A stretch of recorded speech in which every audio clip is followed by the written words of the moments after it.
TitleMatchNetwork.com. When I first went in there, I rode with Hawk and Animal. Because they knew that I was good friends with Bulldog. They were all tight. Bulldog was riding with them too, off and on. Yeah. So I rode with all three of them. I did that for about 6 months till those guys kind of, showed me around some of the cities, blah, blah, blah, stuff like that. And then I started riding with Shamrock. Ken and I rode together for 2.5 years. Wow. And then I rode with Bob Holly a bit. Bob and I just seemed to have the same work ethic for the gym. Neither one of us cared to go out much. We just wanted to eat, go to bed, get up and train. Yeah.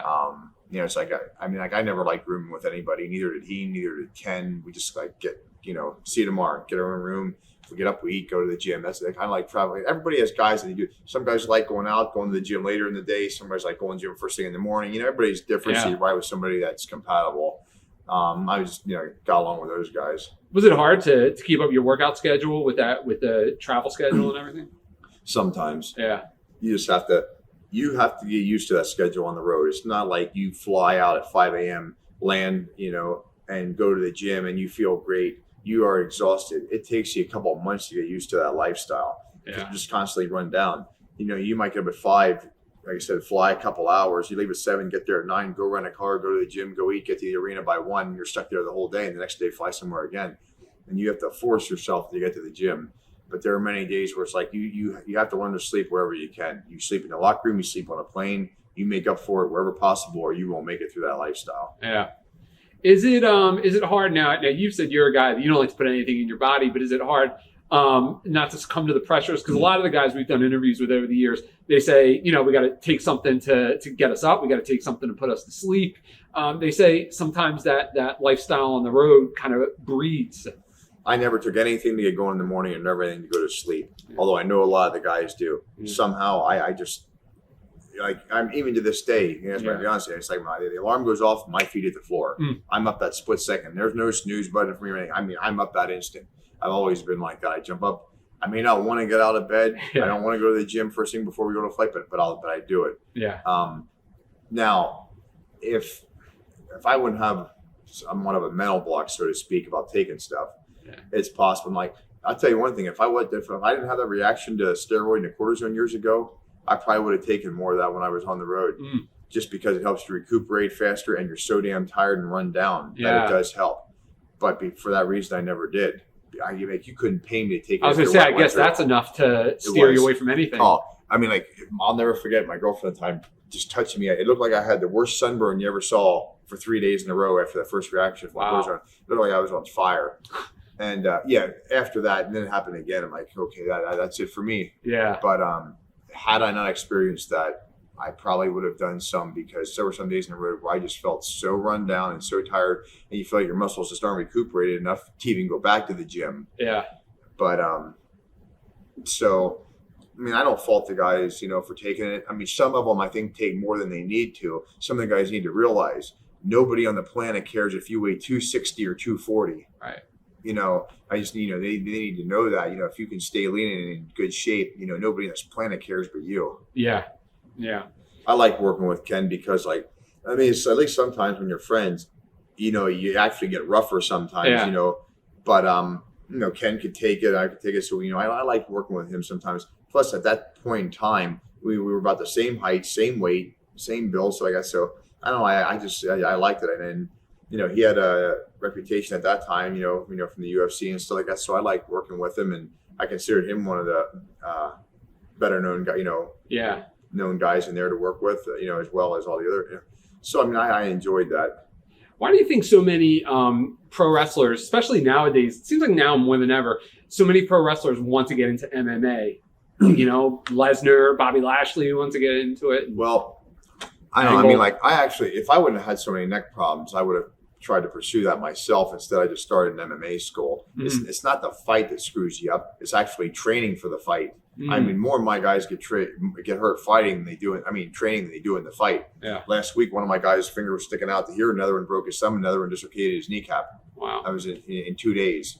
And then you put them in a fight, and they'll come out. One of them have a knot here or there, and that's it. I think it could be a little worse, but overall, from what I've seen, when you have that many guys training, you get hurt a lot more than you do in the actual fight. Yeah. But anyway, You have to be healthy enough to do that.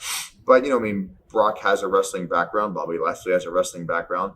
They need to get their striking down a little better. They need to get their jiu-jitsu down a little bit better. Mm-hmm. But, I mean, when you have a good wrestling background, let me explain it this way. Putting arm bars on people and pounding them when you get there is the easy part. It's getting them in that position to do it.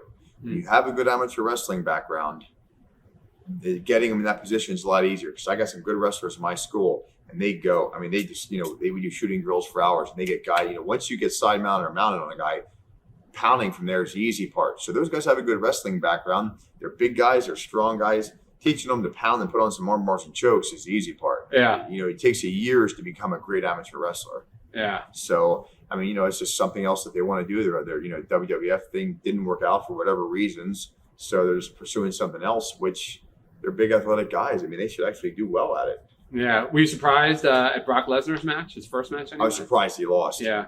I mean, I know how Brock is with his wrestling. I know how strong he is. I knew he would take down Frank Mir immediately. I mean, I told the guys, I said, I don't care what you people think about Frank's jiu-jitsu, because he's not going to stop Brock from taking him down. He's just not going to do it. I don't know. I don't think they should have made the guys stand up at one point. Brock had the upper hand, and two, Brock's corners should have been telling him, stay tight. When you're on top of a jiu-jitsu guy, this is what they wait for, you to give him a little bit of space. Brock just needed to stay tight on him and just keep pounding him and doing what he was doing, and I think it would have been over soon. But as he progresses and keeps doing more ground stuff, he is going to be hard to beat. Yeah. And Kurt Angle does a lot of interviews where he says, he could beat Chuck Liddell, he could beat Randy Couture. You think he could? No. No. I will give credit where credit's due. As far as shooting ability, Kurt's a machine. Mm-hmm. He's an absolute. As far as amateur wrestling shooting, I don't think there's anyone better. I don't. But when it comes to punching and doing jiu-jitsu and having that science down, MMA is totally different. And you can, Kurt needs to get in there and roll with some jiu-jitsu guys who are doing nonstop submissions and then go from there. Because you want to take somebody out of their game, punch them in the mouth. When you're getting hit and kneed and elbowed and everything, it changes the scenario around a bit until you get better and better at your MMA skills. I think that's what Chuck Liddell, I read an interview with him where he responded to Kurt's challenges. And I think that's exactly what he said. He said it's a whole different ballgame when you get punched in the mouth. Yeah, I tell my guys that, if this guy's better at this aspect, crack him. If you crack him in the mouth, he becomes a purple belt from a black. Crack him in the mouth again, becomes, he's like, keep cracking him, his belt level keeps dropping. It's kind of like his skill level keeps dropping. Yeah. Back to the Shamrock feud. You guys had some interesting matches. You had the parking lot match and the Lion's Den match. Did you like doing those different kind of matches? Yeah, I thought the Lion's Den match went okay. The parking lot match, I thought the Lion's Den match was decent. I thought the parking lot match was just okay. We wanted to do more, but the ceiling in the parking garage was fairly low. So if you tried to stand up on a car, you couldn't do any throws off of the hood or the roof because the ceiling was too low. So that inhibited some of the things we wanted to do. And then when you put those big round chains around your hand, you hit each other with those. It doesn't make much noise, but it hurts like hell. Yeah. So, but I still like doing them. It was different. And it was the fact that I was doing them with him too. It made it a little more fun. Do you think if you were younger, or when you were younger and UFC and MMA kind of took off, do you think you would have went in that direction instead? Yes, I would have loved to. Yeah. And even people always think my age is a factor at this point, but if I wouldn't have had these injuries and just feel crappy, a lot of the time I would have still done it. When I finished up with WWF, so I still felt like I had the same speed, same strength, things like that when I was younger. But yes, in my 20s, I wish that would have been popular like it is now. Yeah. I mean, it kind of took off in the early 90s, and then I was still getting my health back, and then I got in WWF, but the last few years, UFC has taken off. I actually thought it might put a dent in the WWF business, but I don't think it has. It's almost like 50% of the people watch both, and then you have a certain part of people that just watch one, a certain part watching the other. So I don't really think it's put a deterrent on any of it. Yeah. TitleMatchNetwork.com